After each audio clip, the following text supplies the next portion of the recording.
All right, let's get started. Good afternoon, good afternoon. Can I have your attention, please? I'm going to do a little countdown.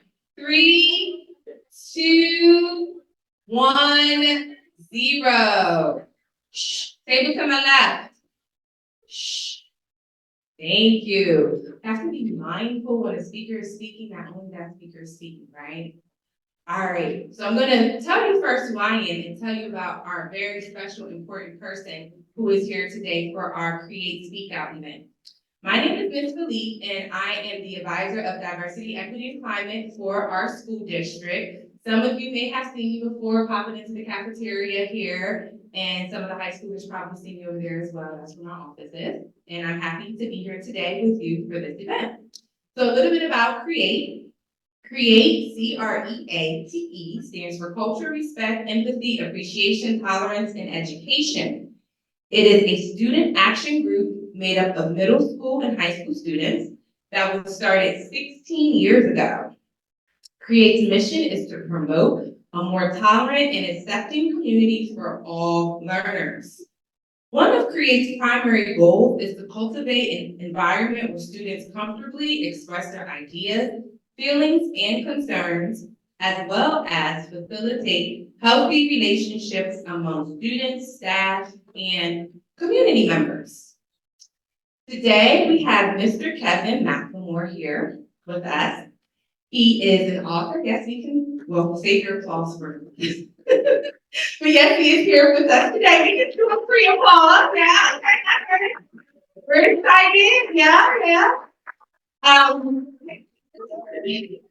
Mr. Kevin Mclemore is about service and helping other people every day. Bus 5 is here, riding 91 today. Bus 5 is here, riding 91 today, bus 5. He is a proud graduate of Central State University, class of 1981. Central State University is the HBCU that stands for Historically Black College. He is a proud member of Phi Beta Sigma Fraternity, CEO of R&K Productions, and the 10 United Podcast Network. He is also a book publisher, a mindset coach, and has 40 plus years as a fitness professional. He is an award-winning author, a father, mentor, a motivational speaker, a creative and seasoned entrepreneur, and a true servant to his faith. Kevin is a humble man with great passion and zest for life, and a hero to the underdog, the everyday person's champion. He is a master of metamorphosis. He has devoted a lifetime to inspiring and motivating people to pursuing and achieving their life's dream, which Mr. Mclemore is a living example of by his words and actions. Being raised by his grandparents, he has learned the most important trait about human emotions is to be kind to everyone. Because just what you do, you have integrity, do it without nothing, having character, and standing for something that people will want to write about. Being an example of the words that you speak and setting big goals and chasing down your dreams and not letting anything stand in your way. Kevin Mclemore has never wavered in his resolution to his audacious goals. Professionally, he has gained a reputation of being one of the top fitness professionals, which he recently has donated some fitness equipment to our middle school, specifically rowers to our middle school fitness center. Thank you. Yes, clap it up for that. Yes. He is a sought-after speaker, speaking on transformation, freedom, and rebirth.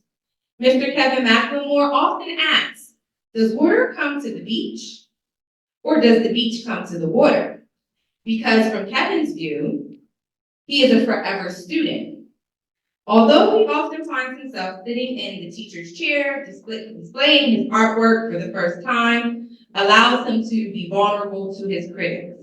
In his drawings, the butterfly symbolizes the metamorph for life, a life taken and a life lost, a love never forgotten, to fortune to hope.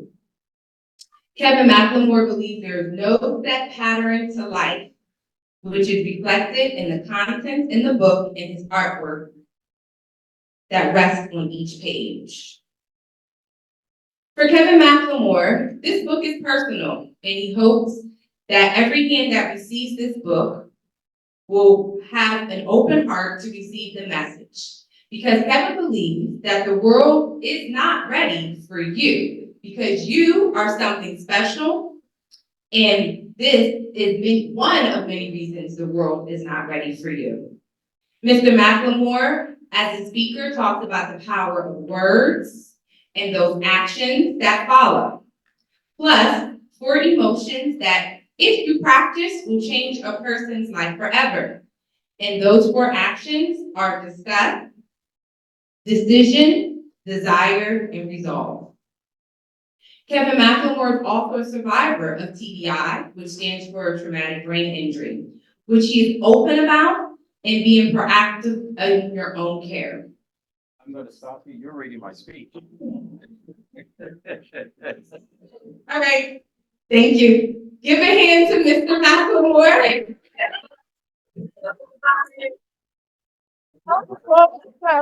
Hey, thank you. I don't have to speak anymore. She did it all. She's done it all. So give her a round of applause. Way to go. You just replaced me. I want to thank you. And for most of you, I've personally said hello. I've known some of your names. I have 4 young people that I've met by Zoom.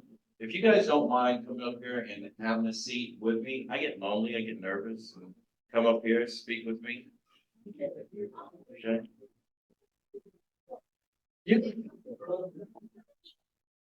Or you can get it as a I'll take 5. I'll take all of you if you want. Don't be ashamed. Okay. Marina, where are you? She's not here? She's gonna come back. Well, as soon as she comes back, let me know. Normally when I speak, normally in every city I travel, I normally have an opening act. I always try to find some local talent to bring on stage and let them be showcased.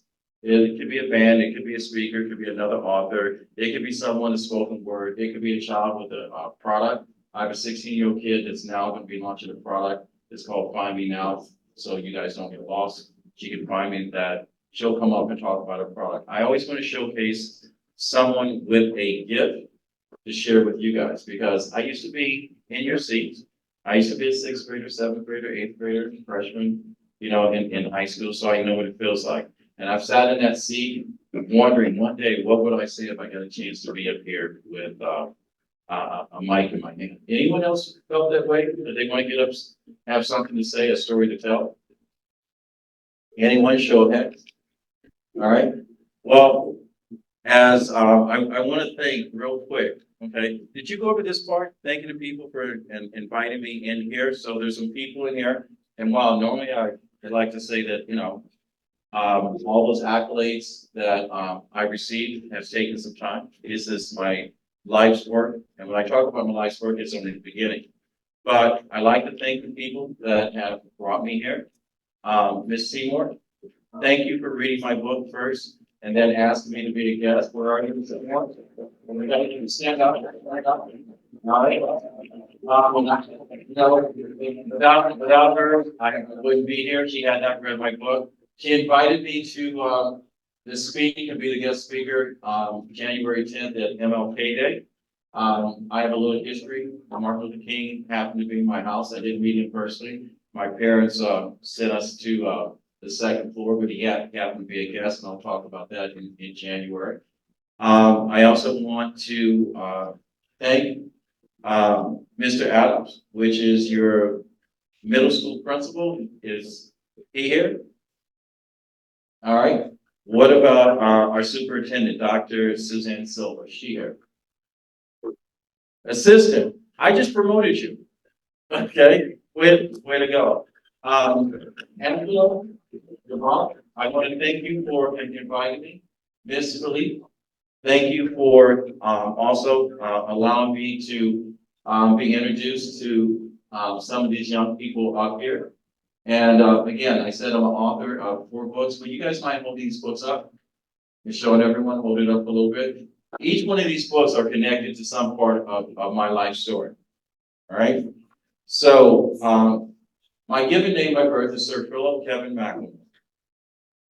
Anyone look at that as Sir Philip, it will tell you that I had a challenge through 6th grade through high school. My nickname is Sir Trouble. I fought every single day I was in school. I probably spent more time in the principal's office than I did in the class. In the 3rd grade, I woke up one morning, I'm from Dayton, Ohio, and I had breakfast with my 6 siblings. I had a paper bag lunch. I didn't have anything fancy like, you guys have. I don't know if you still carry your lunch to school or not. But I lived a block away from Mclemore Elementary Primary School. I walked up that morning, across the street. I spent the day, that's okay, they can talk. I'm only gonna talk to one person in this room. You guys have to decide on which person gets the message I have. Because one person is gonna one day be in my position, you're gonna change the life. So if you're distracted, you're not interested, I'm okay with it. Because, how things happen in the real world is by one person making a difference. So if you cannot give an adult the time and space that has volunteered his or her time to you, I'm okay with that. Because that's the reason why that McDonald's has employees and that McDonald's and big companies have CEOs and have empires. It's because some of you guys have missed the message. So you decide on which one of you is going to take this message and do something profound with your life. Do something that's going to make a difference in someone else's life. Do something that's going to be so innovative that people will stand in line to pay you to hear your story. So you decide. It could be you. It could be one of these 4 people up here. All right. So you decide.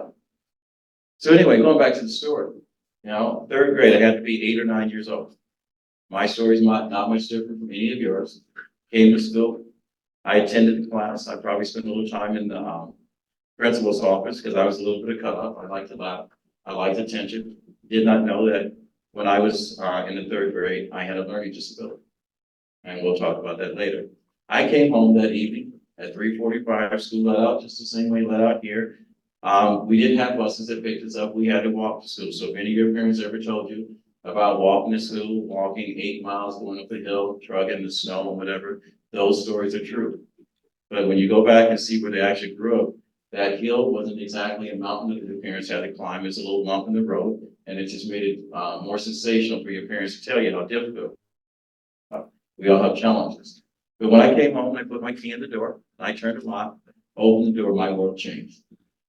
I discovered that my mother had relocated from Dayton, Ohio to Beverly Hills 90120, that's in California, and she took a traveling companion with her, the pastor from our church. Later on in life, my father systematically figured out a way to have a better relationship with the bottle than he had with his commitment to his mortgage company. Students, bus 45 has arrived, Grade 79, bus 45 has arrived, Grade 79. And if anyone is going to be on bus 45, it is now arrived. All right. But anyway, going back to my story, is that I love both my parents. So any part of this story, don't get twisted. I do love my parents, both of them. My parents made decisions that weren't exactly popular to me as a child. Many of you guys, probably some of you, not all of you, and hopefully none of you, are experiencing the same traumatic childhood experience that I did. Parents make decisions that are not necessarily popular to the children. All right? That changed my whole entire life. I had decided that day that when my father invited us to live with his parents, my grandparents, and they were my first parental role models, that I was not going to live the life that I had currently, that I had no control over. And I said, once I had control of my life, I was going to do great things. Now, unbeknownst to me, there were some side roads that I took, were all like crossroads, and I was distracted. I had made some decisions that weren't popular to my parents, and it weren't popular to the education I had in my house. And just remember, our first teacher in our life is our parents. I'm not saying that everything that your parents tell you is true, but I'm also not telling you that everything your parents are saying to you is a lie. But I will tell you that when my parents told me I ate my vegetables, I was going to grow up big and strong, no one told me I had to do push-ups to be big and strong. That normally lands pretty good with most people. But anyway, to my story. So entering my freshman year of high school this summer, I got into a little bit of conflict with a neighbor. He came through and brought one of my friends from his paper route. At that time, people had to have papers delivered to their doorstep.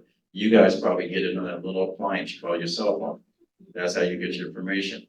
I decided that I was going to retaliate, and I found the guy, and basically I did something that wasn't popular to my parents, but you know, an eye for an eye back then was an eye for an eye. Later that summer, Vanessa Birdsong had a house party.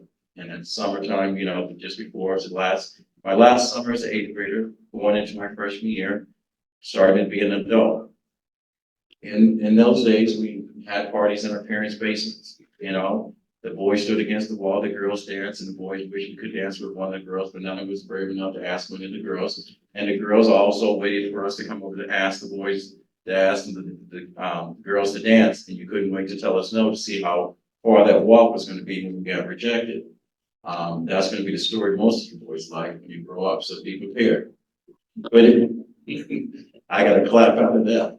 But, so this is the story when it gets good. So the young man, and you have to remember this, you know, when you punch someone in the face, don't be surprised when they punch you back. He came down with four other friends, and I said, I was standing with one of the baddest dudes I had ever met in my life, Paul Bullymore. And the reason why we call him Bullymore, he was the only child that ever beat an adult. I figured it was four of them and two of us that beat the odds were in our favor, because Paul was invincible. Well, when we got out to this, to chest and decided that, you know, who's going to see who the bigger man was, Vanessa Birdsong jumped in the middle and said, this is not happening at my mom's house. You got to take this outside. I said, oh, okay. So we went outside. I took off my coat. Paul took off his, but the two individuals that were standing in front of both pulled out guns. So at that time, I decided to exit. Paul followed me. I ran and jumped over, climbed the wall of the one place that I had fantasized about, Westwood Swimming Pool. There was a room in the swimming pool that said girls only. I'd always wondered what happened in that room.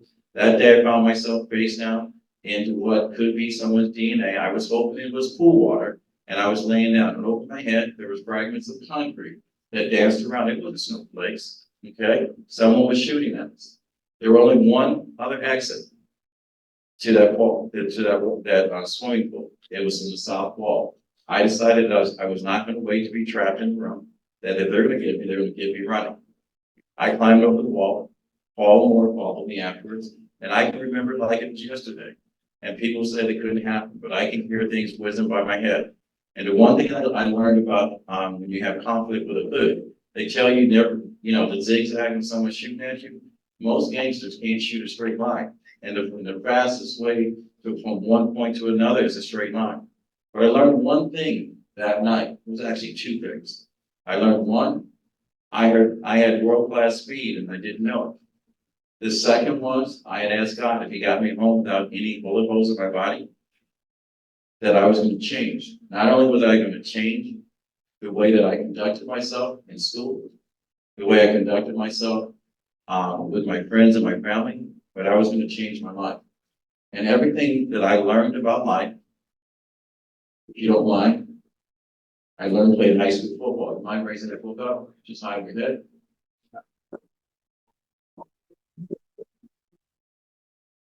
Now, see, there's another story that comes with that book. And I'll tell you about that. But I want you to understand this, and I want you to remember this. Everything about life is about chance and choice and the actions that follow. I want you to remember this. When you are feeling a certain kind of way, and you want to get up in the morning and you're sitting beside someone, and you want to go ahead and express your feelings, your hardship on someone else, you never know what that person may be going through. That person may feel totally dejected from life. They may have gotten the same news that I got from my parents, okay, and they're feeling like I don't go on anymore. Or you may have a teacher that you decide to go ahead and express your feelings because it seems like a good idea and everyone's videotaping it to put on TikTok, or whatever, how you stood up and talked back to your teacher. Just remember, your teachers, your administrators, Your mom and dad used to be children just like you. They got feelings. And when you stand up, most of us adults against you kids are totally, we can't protect ourselves. You guys are the most dangerous human beings on this earth. You're the most powerful human beings on this earth. And your words have power. They either build something or they destroy something. So just remember, when you talk back to an adult, ask that person, what are you going through? Am I hurting you more by standing up, being in your face? Am I doing more to myself, losing the respect of my peers when I'm doing that? When I'm talking on the phone, when I should be paying attention to the classwork that's been presented to me, but I don't turn in a paper? Who's affected by that? Anyone else? Who's affected? Go ahead, talk to me. You exactly yourself. So just remember, okay?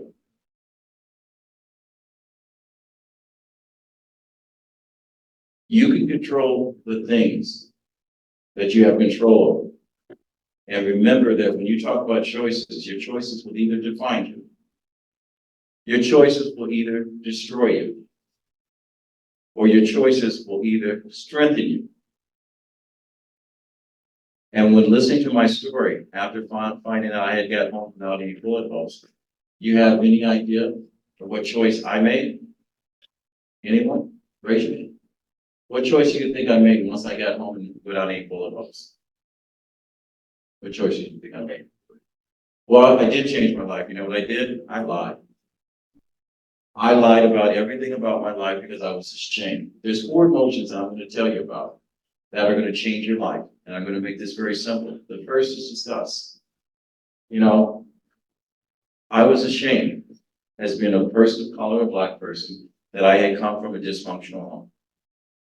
So when back in the day when people asked you about your people, that's your parents, I told them my mother had died. I was too ashamed to tell everyone that my mother had ran off and started life without any of her children.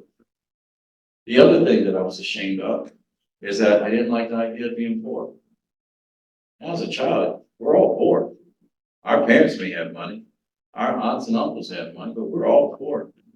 But the fact that there was a system that was in play that basically looked at every day on the 6 o'clock news, that looked at me as a person of color. It said I was a statistic. I was part of a system that got a handout versus a hand, and I was ashamed.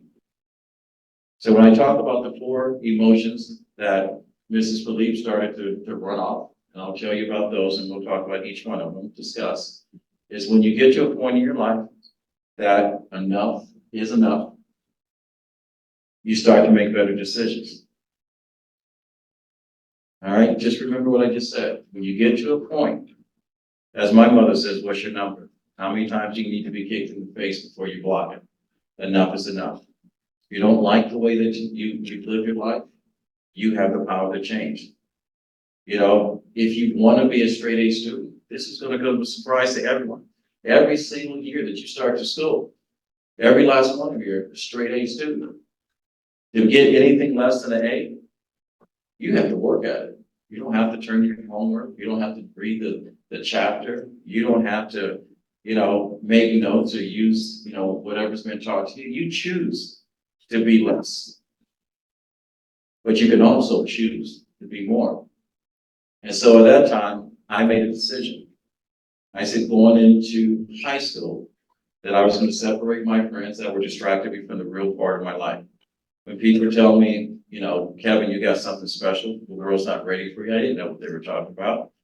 But in a book, who raised that book up, young man? All right. I'm going to tell you about the book. So, my freshman year, I entered Roosevelt High School, the school of the Fighting Teddies. It was one of the best sports schools. Anyone that was a great athlete would ever came to this school. Everyone. Lucinda Adams ran on the Olympic team with Wilma Rudolph in the 4x4. She was my coach, gold medal winner. I had coaches that were professional football players. The best of the best were there. And when I sat in the room, a lot like you guys in our gym class, a young man by the name of Coach Russo walked in and says, with his Italian voice, how many of you young men are going to play freshman football? Every guy in there raised their hand except for me, except for I looked over. I'm going to use Miss Tiffany over there. I looked over Miss Tiffany. She's sitting over there with all the girls, and I looked at her, looked in her eyes, and I'm going, you know something? I know if I play football, Miss Tiffany's going to come to every game, and she's going to be cheering for me. So as cool as I can be, raise my hand. Miss Tiffany loved, I don't think to this day she knows the impact that she had. The real name was Pam Jones. For 2 weeks, I came home and I told my father that I was a freshman football team at Mighty Ted's. I knew nothing about football. Remember I said I lied? That was my coping skills to get through things. I was in denial of my own reality. The second week, my father came and left his third shift job and drove me to C.R.E.A.T.E to the football field. I knew nothing about football. I didn't even know. Tried to talk my father out of it. I didn't even know you're supposed to get dirty. I came home every single day, changed my clothes into shorts and t-shirts. And by that time, the shorts that we wore were like, little hip huggers, whatever. That's how short the shorts were. And my father dropped me off at C.R.E.A.T.E Green Middle School, where the field was recessed. And before my father's Chevy Impala slowed down, I was already out of the car. I ran down. And I told Mr. Russo, the only familiar face that I knew, that my father would kill me if he found out that I lied to him. Because the two things weren't allowed in our house were lies and thieves. Mr. Russo looked up at my dad, and my dad looked down at Russo, and I still to this very day, me and Mr. Russo would talk to each other every Tuesday. And I knew Mr. Russo knew the truth, and he said, go over and join the team. I became a part of the Mighty Teddies. Now, when I started to pen the book, X's and O's, that book was only an outline. I have been journaling and writing down my thoughts, my feelings since 1973. That may seem a long time to you. Until my last entry, March 1st, 2018. I didn't get a chance to put in March 2nd because March 2nd that morning I had a severe head trauma. I was hit in the head and I lost my memory. I didn't know who my children were. I didn't know who my friends were, and I didn't know who I was. 2 weeks after sitting at home with my family, being nursed back to real life, I sat in my office and I went to a computer, opened it up. I didn't have a password. And this is the reason why I say God has another plan for you. I opened it up. And there was a manuscript that I started writing. At that time, the title of it, again, Grace of Football, it said everything I need to learn about life, I learned playing high school football.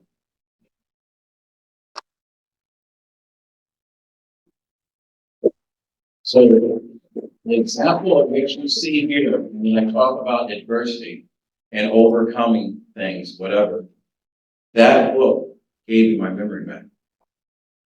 Every experience, every friend, every thought is in that book. So when I talk about the four emotions, when I talk about this steps, I had enough of the life that was presented to me. And when I got a chance to have control over my life, I took control of my life and started making better decisions. When I started making better decisions, I realized that being a Mighty Teddy meant a lot more. Just the same way you guys are here at Upper Merion, you are a representative of a great big system that you're not even taking credit for. Something you should be proud of.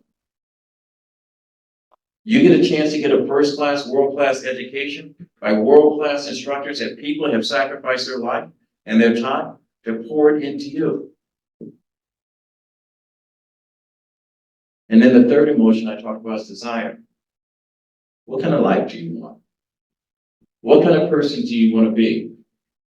Do you want to make a difference in the world? Or do you want to be part of a system that doesn't care about humanity or the world? My desire, my first desire, how many people ever, ask you why you do something, or talk about your why, or talk about the power of your why? Anyone ever heard that statement? I'm going to tell you, as a young person, your why is going to be defined so many different times. until you find out your purpose and they both lined up. Me as being a Teddy, as a freshman on the football team, I used to look over at the varsity players and they had these beautiful white jerseys with red stripes on them, and they had a mighty big teddy bear on it. The freshmen, we had red jerseys, white pants, and a red helmet. And every single day I would watch the people on the varsity team and I said, Coach, what do I have to do to become varsity? And he told me, he says, a lot of freshmen don't make varsity. Oh, yeah. What do you mean, a lot of people? You know what my grandfather told me? My grandfather told me the way life is, there's a system that's against you. You can either ride with it or work against it. He said, in order for me to be equal, and I'm going to say this, and please no one be offended because this is what my grandfather said. He said, for me to be equal to any white person in the world, because at that time racism was running rapid and whatever, we suppress it, but we're not surprised that we still have it. And hopefully you guys will change it, because your heart's much bigger than some of the people that are trying to change the world for you. He said you had to be 3 times better just to be equal. Now remember, I was a smart ass kid. I apologize for using the language, I was smart. And I said, Grandpa, the world's got to compete against me. I'm going to be 10 times better, so there's no excuse. I did everything in my power to wear that uniform. And mid-season, when you talk about desires those things that you want most, your dreams. What do you want to grow up to be? Do you want to get up and do the things that I've done or do better than your parents? You know, provide a better life for your children than your parents do? That's where desire comes from. You guys call it setting goals. I call it setting a task and getting one task done and then moving on, just like your homework. You know, you don't worry about the 4 other subjects that you have to worry about. You do your math first, get the math done, get a little something to eat, call your girlfriend, call your boyfriend, and you go on to the next subject. As long as it gets done, it doesn't make a difference when it gets done, it's just as long as it gets done. The last is resolve. So I don't want to bore you.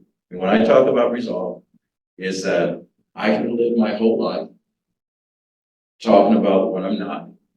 I can live my whole life talking about, you know, that there's a system that works against me. And I'll be the first person to tell you that in my life, since I was 16, I have been profiled driving a car and pulled over without reason for my whole entire life, but it's never stopped. I am the most dangerous person on this earth. I'm a black man with an education. What makes me second dangerous? I own a microphone. I have 2 podcasts that I'm able to talk about and showcase people like yourself, people that have stories that needs to be told. And I get a chance to tell them. They can't suppress me. So when you talk about resolve, you can either carry your problems with you and let your problems from your past or other people's problems be your problems, or you can move on through your life and leave your problems behind. On each one of your desk, I don't know how much time I have, what I'd like for you to take away, and I'm going to back up a little bit because I want to talk about the world's not ready for you. That conversation came about to my parents, my coaches, my teachers, my mentors. Every single person, until I was ready to receive a message, told me that I would have conversations that's well above my means, and they had to get the world ready for me, and the world wasn't ready for me, because I wasn't ready for them. My freshman year at Central State University, my uncle was murdered. My closest friend, he stood in with warning my father wasn't present in my life. I shut down. I was a straight A student my freshman year. After my uncle was murdered, I was a straight D student. I never was on academic probation. And this is the reason why it's so important when you go to a historically black college, because we understand the plight that we have to go through. They would not fail me. They would not kick me out of the school because they saw my potential. And because of the way that I was raised, that when someone did something for me, I paid them back twofold. But it took my 8-year-old little brother sitting on a porch one afternoon when I had missed school, and he turned to his big brother and said, Uncle Bill wouldn't like you like this. Because I was feeling sorry for myself, only kind of way. You guys have been that way. Howdy, you don't want to talk or whatever. And he says, You gotta go out and get the world ready. That put me back to getting my college education. But the reason why that book exists, because last December 15th, my birthday is December 10th, 5 days after I turned 64 years of age, I'll be 65 this weekend. I got a phone call that said, Randy, my baby sister, was gone. And I said, gone where? 42 years old, said she had passed. Dropped dead in front of two of her children, her oldest and her youngest. We buried her the 27th of December last year. And 3 days before we buried her, my youngest nephew tried to commit suicide. We saved him. I sat down within an hour and I wrote every single word that's in that book. I called my editor. I was already working on 2 books to be released. And I said, what do you think about this? And Judy turned around and said, Mac, we already were working on 2 other books. You know, we've been doing this for the last 2 years. And I said, is it that bad? She goes, no, it's not that bad. She goes, it's the best thing you've ever written. She says, you can hire a person to illustrate the book and we'll have it in 30 days. This was January 2023, 9 months ago. Well, 11 months ago. And I said, no, I'm gonna illustrate. This is personal. My original thought was to create something that my nephews and nieces can have to be tangible, to hold on to their mother's memory. I did not know that I was going to write something that was going to change the world. This book has been talked about being in the school systems of every single high schooler, middle schooler. The 18th of this month, LeBron James and his crew will be endorsing that book.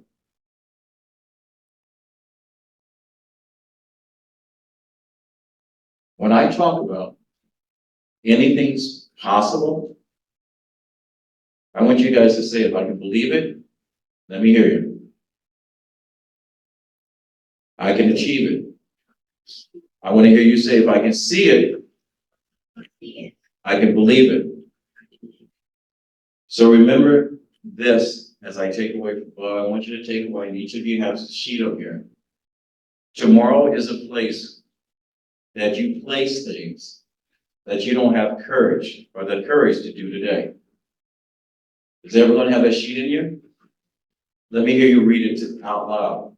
The first line, read it to me, everyone.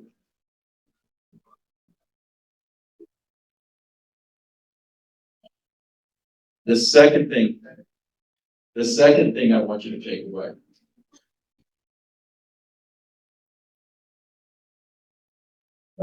The second thing I want you to take away is that you cannot change the direction of the wind, but you can change the direction of your sail. So any of you guys that think that you can't be rocket scientists, any of you guys think that you can't be CEOs of the next magazine, anyone thinks that you cannot be a teacher that will impact a child's life, that will sit up there 40 years later and have 4 best-selling books and 1 book, Photo Sprinkles, that's going to be turned into a movie by Hallmark. Anything you see, you can believe and you can achieve. The third thing, it's not where you're going, it's who you become along the way. 4, nothing ever happens to you by accident. Life happens to you by design. Remember I talked about your chances and your choices? It's on purpose. If you choose to be less, don't be surprised when you can't be more. If you choose to be more, don't be surprised because that was part of the plan. Yesterday was only as powerful as you allow it. Because what really matters is what you do right now. Because moments do matter. If you want to make a difference, if you want to start being kind, if you want to be exceptional, if you want to be special, it starts right now. The other thing is, this is the great thing about education. It's a great thing about teachers. You know, I coach people all the time, and I always tell people, never carry anyone in your dream that's dragging their feet on theirs. So remember this, what you water grows. Can I hear you say that? What you water grows. All right? So when your teachers are pouring into you, be that plant that grows, that thrives, that comes back 40 years from now, and you thank all these administrators for giving you an opportunity to think independently.